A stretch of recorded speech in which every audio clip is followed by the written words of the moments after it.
Tri-State Catalyst Club. We're very pleased to have our spring symposium here at the Marriott. And before I start, I would like to make some announcements. And in particular, I'd like to thank Pat Doolin, Diane Milburn, James Zaluski, and Phyllis Prusky for organizing this meeting. Today, there are two changes in the schedule. For the session chairs, we have Diane Packett substituting for Tim Wenzel, and we have John Hausman substituting for Fred Tungate tomorrow. Diane is this afternoon. And those are the only changes we have in the schedule, and I would like to announce that our lunch is at 12:15. It is covered by the registration fee, and it is in session AB, which is right down the hallway here. We have a social tonight at 5 o'clock, 5 to 7. It's the poster social where we will have the student poster contest this evening. Please attend that, and followed by the dinner and banquet immediately after the poster social. I'd like to start by introducing Steve Augustine. Dr. Steve Augustine received his bachelor's in chemistry and math from Trinity College, Deerfield, Illinois, and PhD from Northwestern University in Evanston. And he currently works at Quantum Chemical, Millennium Petrochemical, where he works with vinyl acetate monomers, syngas methanol, acetic acid, and chromium polyethylene technologies. And he is going to lead our session this morning. Thank you. Thank you, Barbara. It's kind of a long name for a corporation, but just to give you the history, it kind of has changed many times over the years. But it's my privilege to announce our first keynote lecture for this morning. It will be given by Madan Bhasin from Union Carbide Corporation.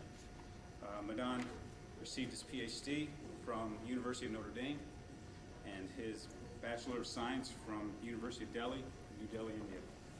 He has been at Union Carbide for the past several years. A few years. Where he received the 1995 Hoodry Award and also the American Chemical Society Kanawha, I can never say that right, Kanawha Valley Section Science Award. And his talk today will be an eye-opener for all of us. The title is Surface Science and Heterogeneous Catalysis. Thank you, Steve.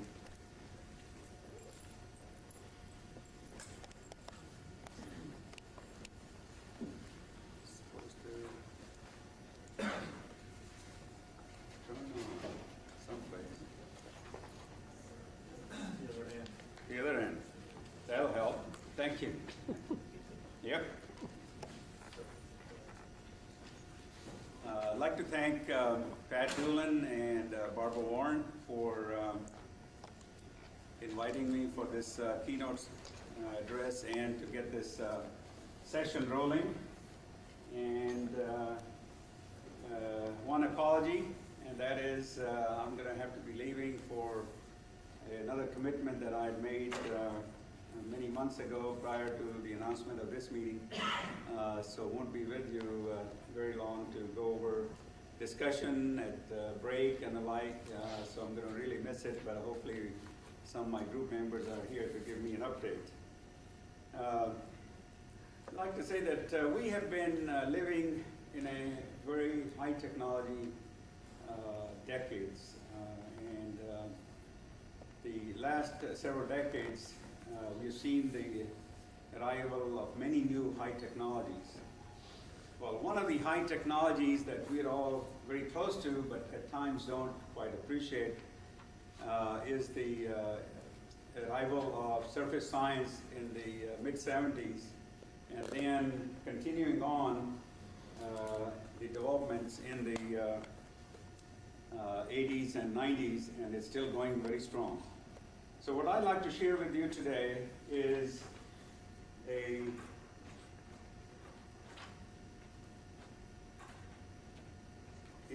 I would say an update on the surface science revolution, as I call it, in heterogeneous catalysis. In not too many decades ago, we who had some gray hairs or have some hair at all used to worry about many catalysts that were in our back closets that we were not able to understand why they are dead, alive, in between in performance or otherwise. But I think all of that began to change in the 70s as the Auger, ESCA, and ion scattering spectroscopy begin to arrive.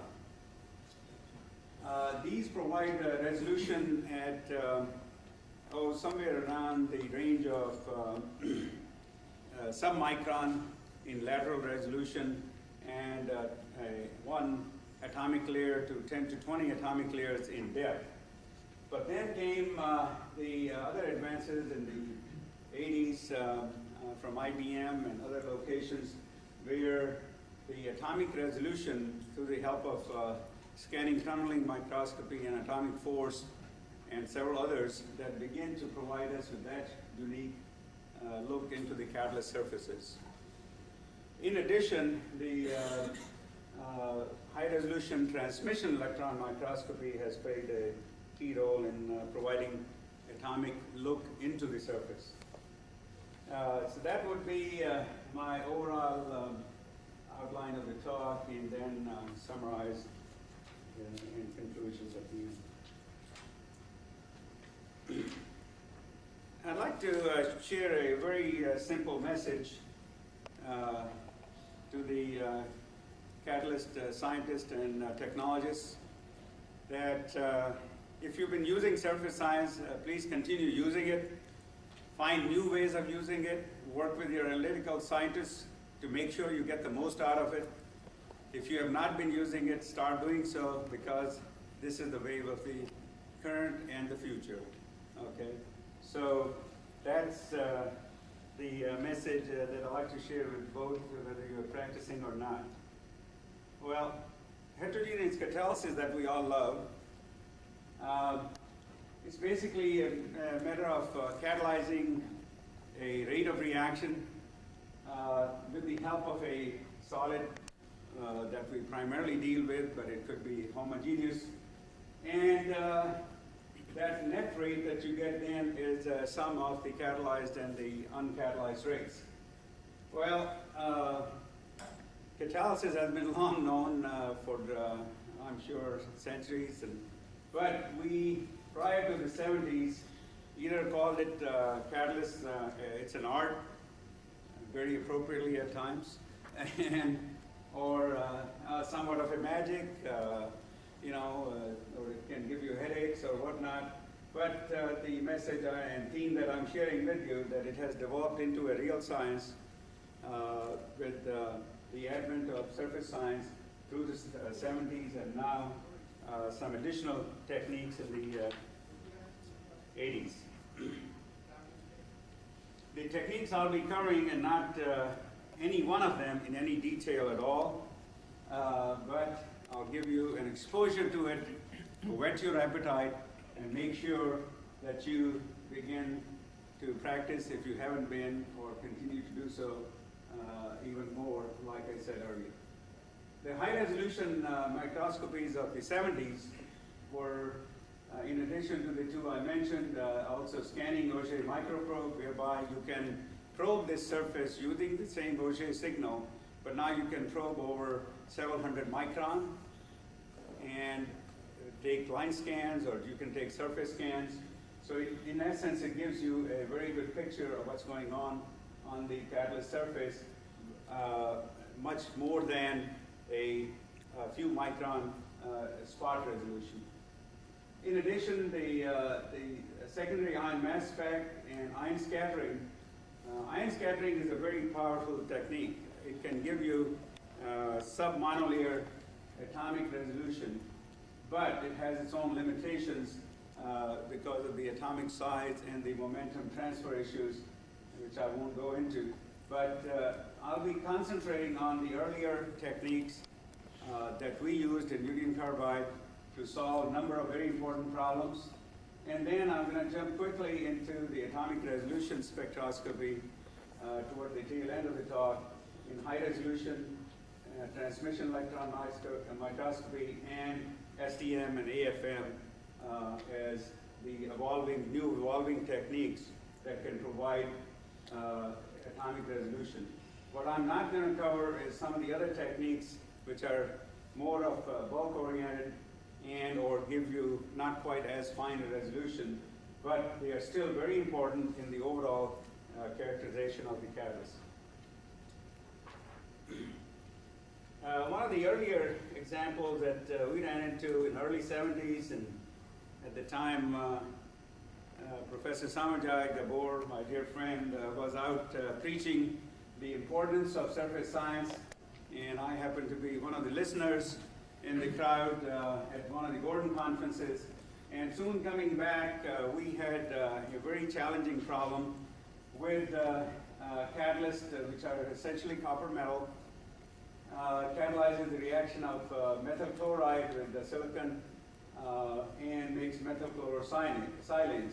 For this reaction, known poisons through our, Edisonian approach, what we already knew is that arsenic, antimony, bismuth, and lead are known poisons, and aluminum, magnesium, silicon are the known promoters.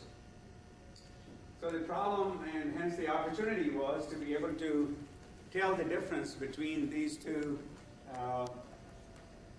This is all loud enough, right? And I haven't even turned this on. So should I keep going or mess with it? How's that? Better? Okay. I won't have to speak that loud. Was these two batches of commercial catalysts that we had that we could not tell anything at all about their performance, whether they're good or poor.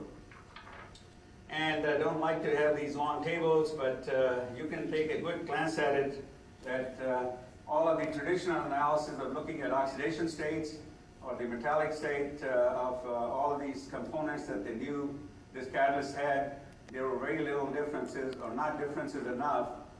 For example, lead, that is a poison, is essentially same by bulk analysis within the experimental error. And yet, the surface area, particle size, everything, if anything, the poor catalyst should have been a little bit better, but it wasn't. Well, this turned out to be such an easy solution, no more than even with the old machine at Physical Electronics, when I was working with Paul Palmberg, that in a couple of hours we had a solution to this nagging problem, and we understood much more about the catalyst preparation technique.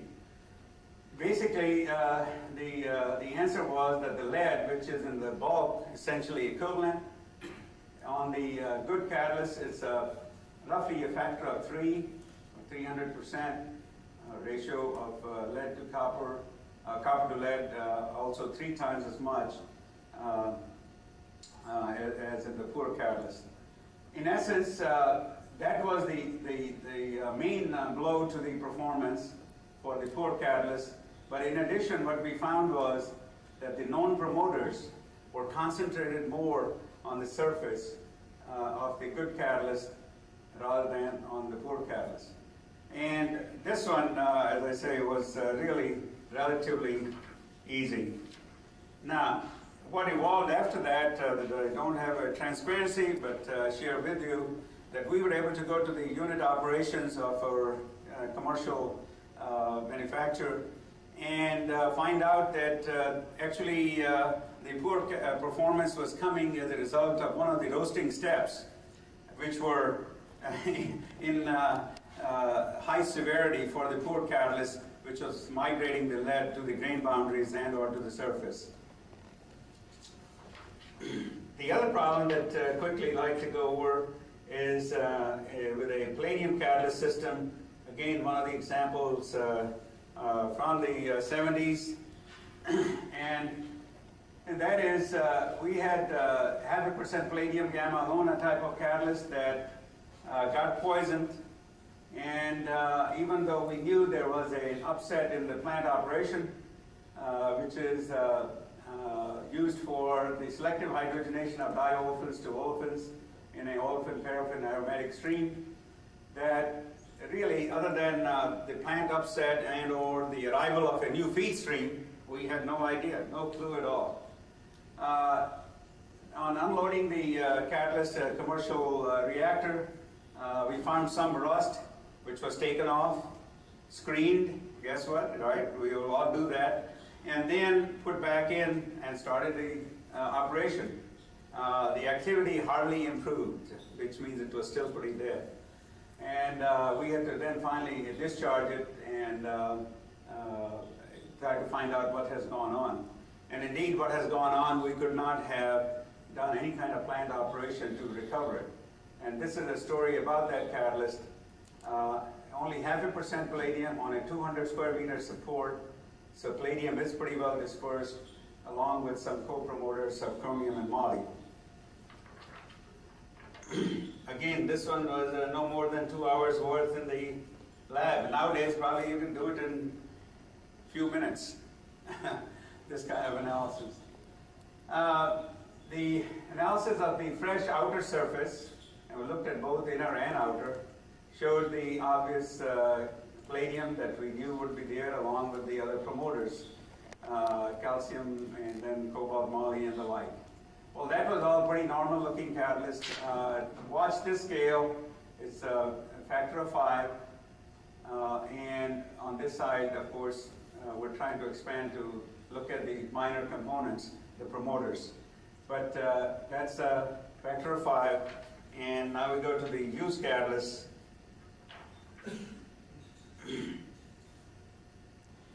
And now we've blown it up a factor of 15, and we still barely can see the palladium.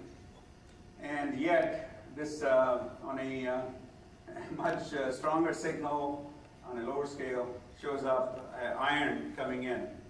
Now, you said, gee, we found the rust, but rust normally is not a poison because it's in large amounts and large particle size, but it is not blocking the active sites. What has happened in this case is actually that iron that came into the feed stream in parts per million dissolved in the feed stream, that began to deposit, and under reducing conditions, it went onto the palladium active surface fairly selectively. And that sort of phenomena can take place when you have an iron-like material coming in and you have reducing conditions and thereby blocking the active sites. To save some time, I'm going to skip the detailed table and go on to a couple of more interesting areas of these. Ethylene oxide is a very important commercial product and very important for union carbide that we make. The only catalyst known is silver on alpha alumina. And the kinetics of this reaction is such that the synthesis is only mildly exothermic, 25, but the combustion, whether of ethylene or ethylene oxide, there's a minor difference, but it's roughly 14, 15 times more heat evolved from that reaction. The emphasis in the last 2 decades or so that I've been working ethylene oxide has been to improve the selectivity of these catalysts and make sure that we can continue to make whatever catalysts we make in very high quality routinely over a period of time. Because any little hiccups is worth many, many megabucks. In this case, I share with you one very quickly an example, again in the mid to late 70s, whereby we had 3 catalysts made by essentially similar techniques, very minor change in the process parameters, except the production rate for ethylene oxide at a fixed set of conditions was different by a factor of 2. I mean, this is deathly. When you cannot make, this is where our normal catalyst would operate. This is tolerable, but this is really unacceptable. By, again, doing a large number of statistically significant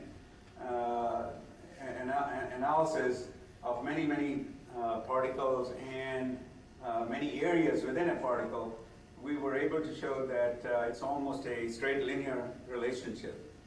In addition, if you plot with some of the other co-promoters that are in there, that linear relationship becomes even better, or the correlation coefficient is even higher.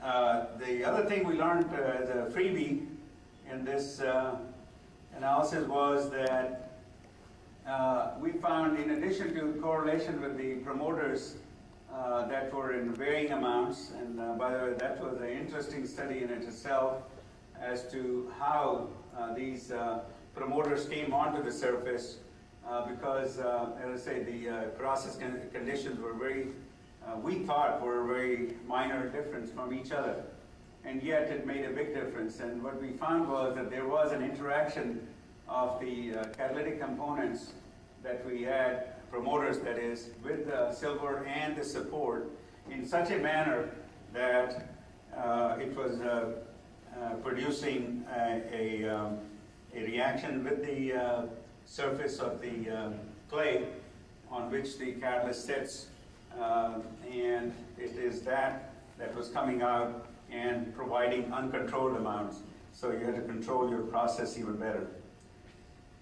And then for the ethylene oxide portion of the story, what we wanted to do was to make sure we begin to understand the phenomena of aging of silver catalysts.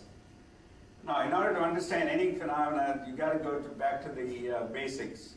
So even though we make the catalyst of silver on alpha alumina, what we started to set out to do was to look at pure silver, pure polycrystalline silver, in the absence of other gas phase promoter, which is chloride.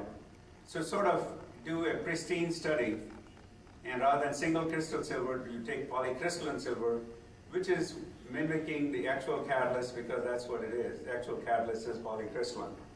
So there we started to look at the performance of this catalyst in a microreactor and see how it performs.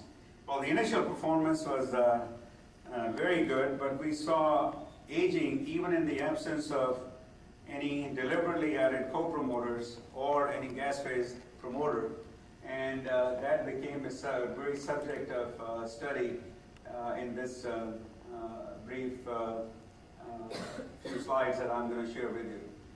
Basically, the initial performance of this polycrystalline silver, mind you, there's no support.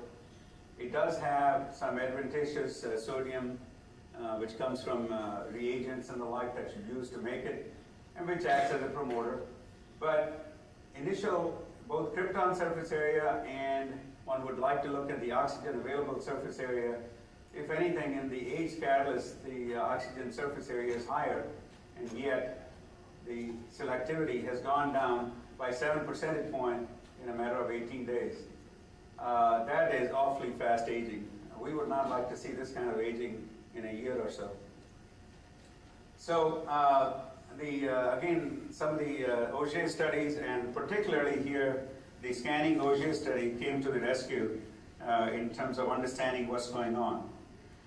We did the bulk characterization from SEM, and it did not show any significant growth of basically blobs of silver, polycrystalline silver, and both the fresh and aged, there's hardly any difference in the two scans.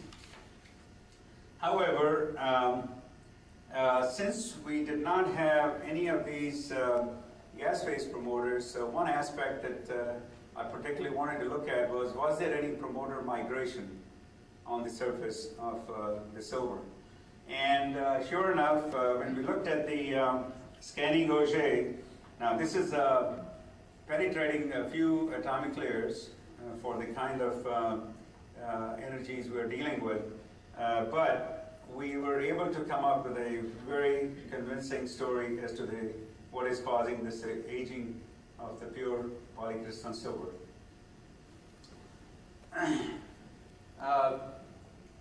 In terms of the Auger maps, we looked at them, and to give you a quick example,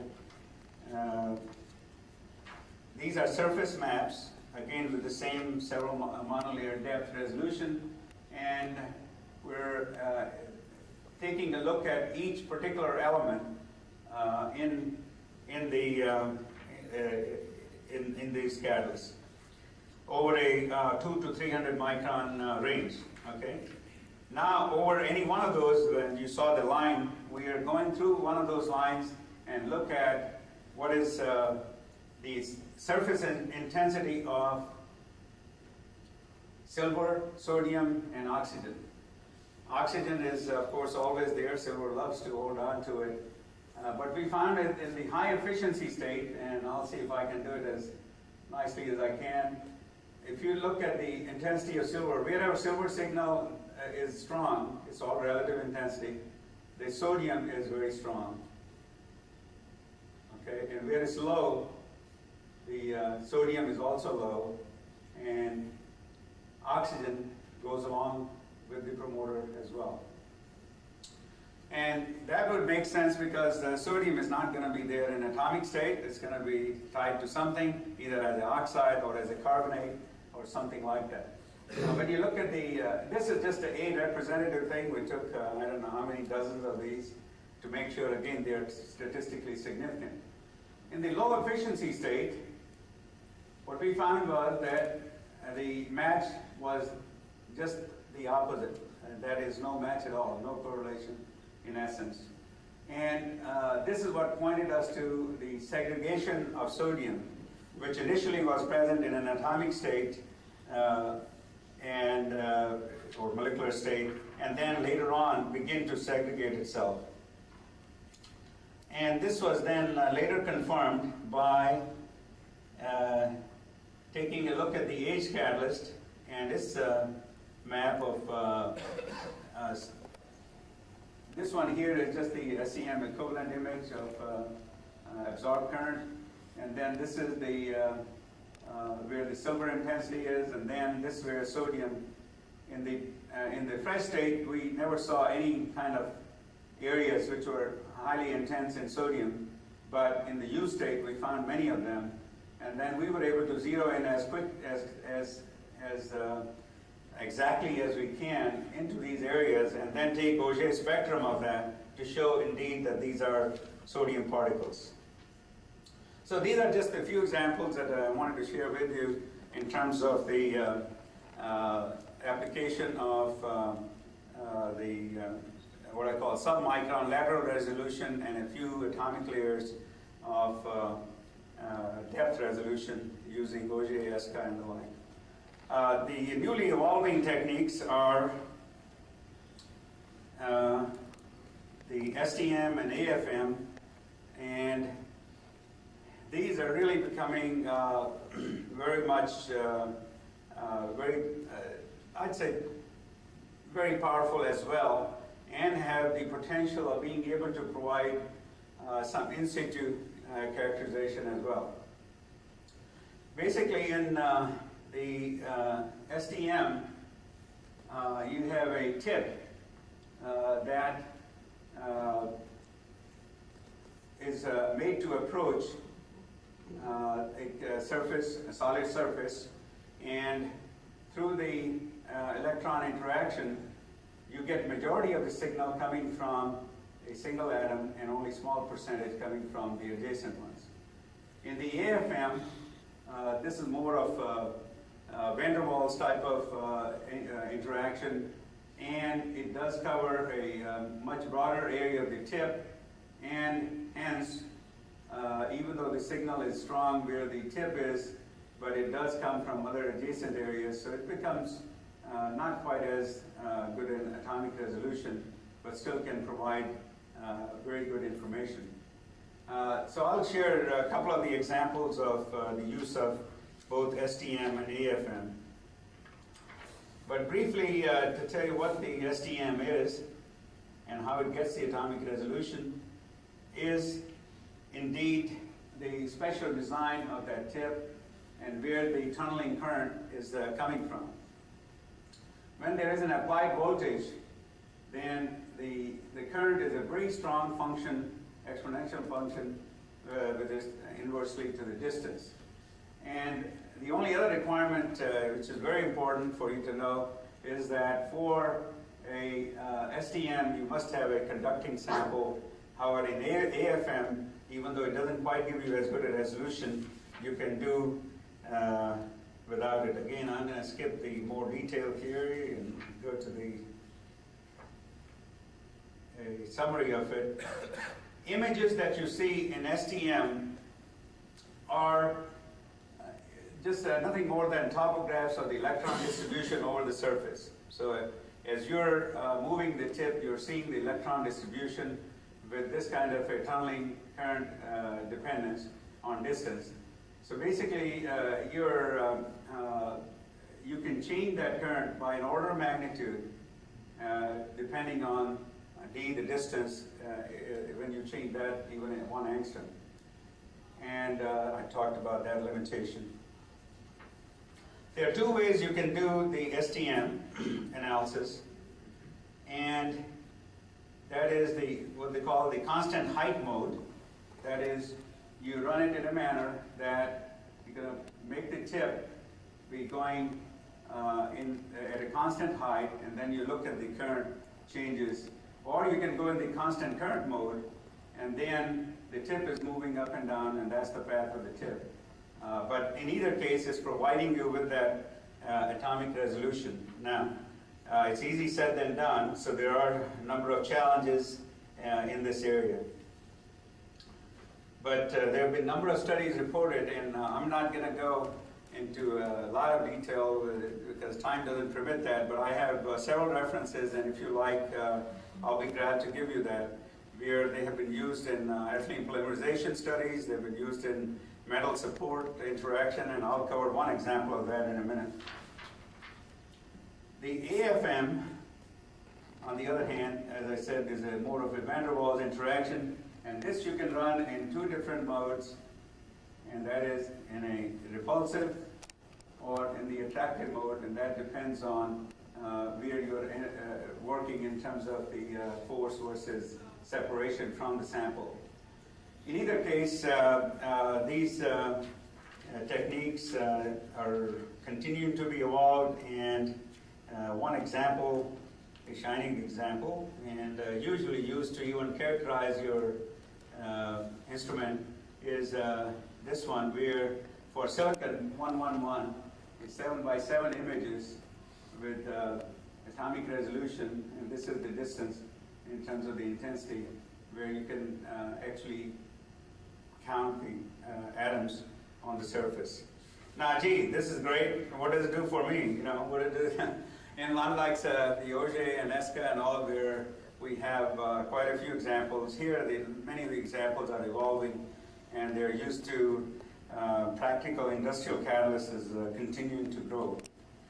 But in literature, I was able to pick up one example, well, two, whereby AFM and TEM images combined was able to describe the structure of these particles both in the 2-dimension as well as in 3-dimensional domains. And but look at it more importantly, you can tell what kind of particle to support interaction you're getting by going down to lower resolution.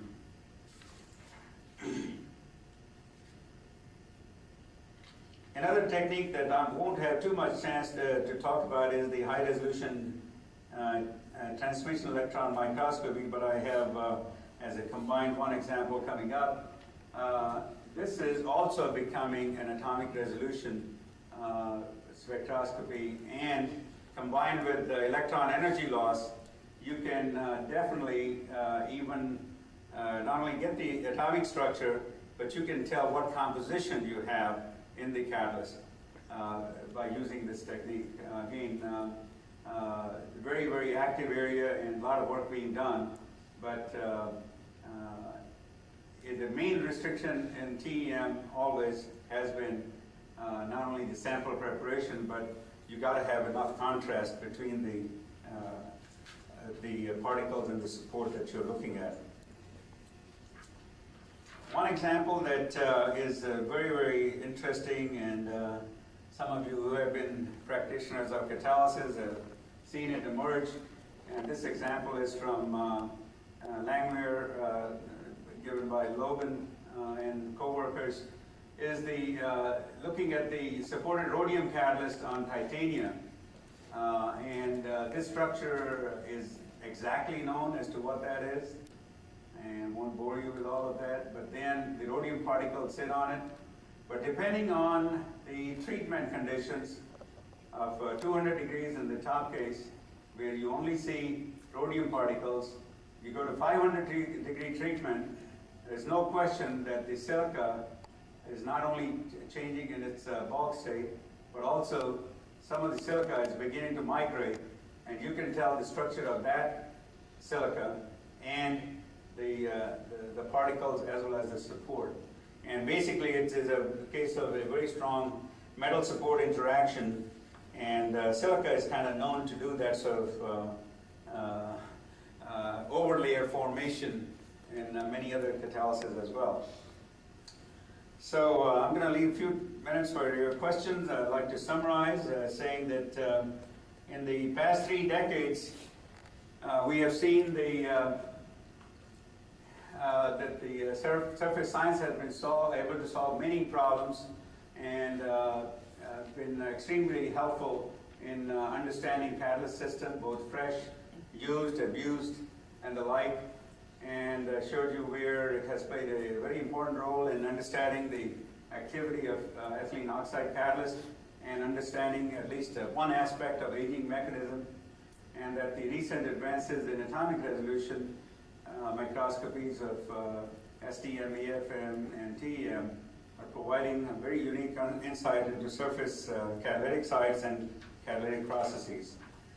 And in conclusion, I believe that just like the early surface science technique of the 70s played a key role in development and discovery of new catalyst systems, likewise the atomic resolution spectroscopies will play an ever-increasing role in understanding of not only the catalyst and catalytic sites and its process, but also provide, hopefully, in situ information. And I'd like to conclude by acknowledging my company for 34 years. I've been having a great time and lots of fun still. And Professor Samarjai, whom I mentioned, was key and instrumental in sparking my interest in heterogeneous catalysis, in surface science application to heterogeneous catalysis. And Paul Hamburg, one of the co-founders of physical electronics, who certainly trained me a lot in the early 70s, and more recently Ron Galeb Saleta of our Surface Science Skills Center at Julian Carbide, with whom we work hard in trying to understand many of these catalytic problems. And thank you very much.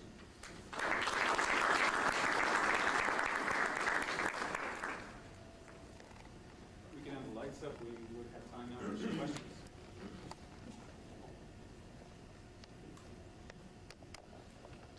I have one to get them started. Sure.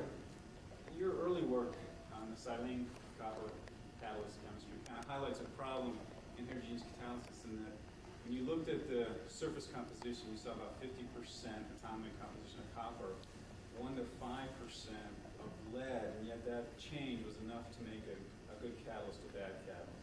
And I guess, and that it kind of describes a lot of things that we see in catalysis is that the surface site that we're interested in is often a minor component. Do you see changes, especially with, say, AFM or tunneling microscopy, that will help us look at specifically the surface site and help us design catalysts in that manner? Yeah, that's an excellent question. Even in the example that I gave you, where it was a factor of 3 difference, but we were still getting signal from somewhere in the vicinity of, I'd say, 10 layers, for example. But the most of that poison was on the top layer along with the promoters. The segregation had already taken place. And when we did the ion scattering ISS work, we saw that the real amounts on the surface were 20 to 30%. So they would tie up majority of the active sites. So just to clarify that. But yeah, I think if we had atomic resolution spectroscopy, we would have been able to tell whether it is on the surface or is it going several layers in, or we have a gradient from top layer down, how this whole surface is being supported in 3 dimensions. So I think it's beginning to, I call it a 3-dimensional look into catalysis, and that's certainly a very unique opportunity. So if you look at all the examples that you gave, most of them required some sort of imaging, so some kind of spatial resolution, as opposed to more common things like NMR or infrared spectroscopy, which basically have to average signals over the entire sample. So do you think, in your experience, that imaging or spatial resolution is actually critical to solving those problems? Or could they have been solved with other experiments that didn't have that capability? And based on all of those different ones and many more that I haven't shared with you, I would say it's always a combination of the techniques. Solid state NMR, for example, we've used in areas where we could not use other techniques. MOSBAR. So I think for each problem, you kind of look at, here's the potpourri of all the techniques I have, and which ones are most appropriate. But the mistake we don't want to make, ever, is rely on one piece of information.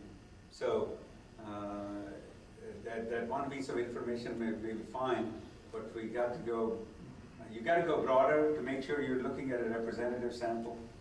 And incidentally, the finer the technique, the more repetitive analysis you got to do to make sure that you're looking at a real effect. In all of those that I mentioned, I haven't covered the important detail, is that you have to do enough averaging to make sure it's statistically significant. Otherwise, you can go on the wrong track.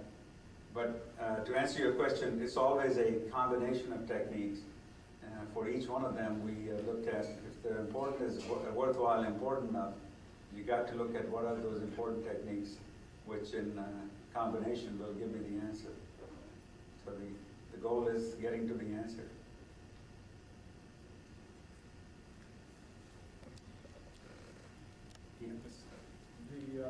Along the same lines, the phenomenon of reconstruction and dynamics of the surface is well known to play an important and significant effect in the actual role of the surface in catalysis. Now, to what extent are these techniques going to evolve in the direction of time resolution, not just spatial resolution?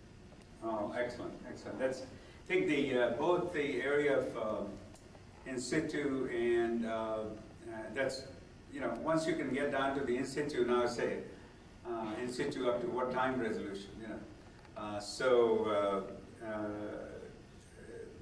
there's no doubt in my mind that we need those in situ techniques that are coming up very fast. And any spectral technique that has a short time capabilities, whether it's infrared, Raman, or what, any of those techniques would provide even additional answers to what is the real catalyst. And one of the things I always preached is that, if you're looking at fresh and used catalyst, okay, if I have to look at one out of those two catalysts, I'll look at the used catalyst first. I need to know the information on the fresh one too. But I think we make a mistake when we only look at the fresh catalyst. We haven't even seen what action it went through and where it wound up. Okay? But ideal between that fresh and used state is it is in the actual active state. And that's where your question is very appropriate. And indeed, a number of techniques are coming and being worked on all around the world. So. Let's thank Madan again.